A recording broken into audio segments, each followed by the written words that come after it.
अरमान की बातें सुनकर अभिरा अंशुमन के साथ मूव ऑन करने के लिए तैयार हो जाती है।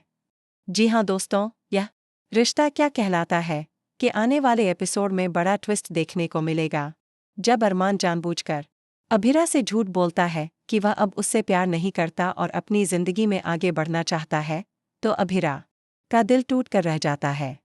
लेकिन यह सब अरमान किसी और के लिए नहीं, बल्कि अभिरा की भलाई के लिए करता है।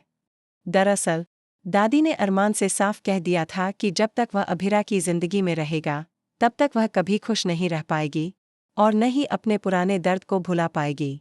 इसलिए अरमान तय कर लेता है कि वह अभिरा को खुद से नफरत करने पर मजबूर करेगा, ताकि वह उससे दूर होकर एक नई शुरुआत कर सके। लेकिन ऐसा करते वक्त अरमान खुद भी अंदर से टूटने लगता है, क्योंकि वह जानता है कि एक बार फिर उसे अभिरा का दिल तोड़ना पड़ रहा है। वहीं दूसरी तरफ जब अभिरा इस झूठ से पूरी तरह टूट चुकी होती है, तब अंशुमन उसके पास आता है।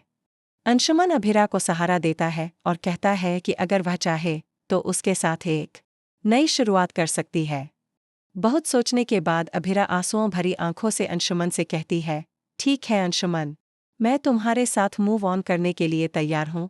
यह सुनते ही अंशुमन उसे वादा करता है कि वह उसे और उसकी बेटी को कभी दुख नहीं देगा। इसी वादे के साथ अंशुमन अभिरा की मांग में सिंदूर भर देता है और सभी दंग रह जाते हैं। उधर दूसरी ओर जैसे ही अरमान वहां सच्चाई बताने और अपने फैसले पर पछताने पहुंचता है, वह यह देखकर सन्न रह जाता है कि अंशुमन ने अभिरा की मांग में सिंदूर भर दिया है।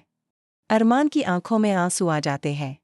उसे अपने फैसले पर गहरा पछतावा होता है। वह खुद से कहता है, मैंने अभिरा को खुद से दूर कर दिया, लेकिन अब लगता है मैंने अपनी सबसे बड़ी गलती कर दी। अब सवाल यह है, क्या अभिरा और अंशुमन का रिश्ता आगे बढ़ेगा? क्या अरमान अब मायरा और अभिरा से हमेशा के लिए दूर हो जाएगा, या फिर अभिरा एक बार फिर अपनी बेटी को वापस पाने के लिए सब कुछ दांव पर लगाएगी? जानने के लिए देखते रहिए यह रिश्ता क्या कहलाता है।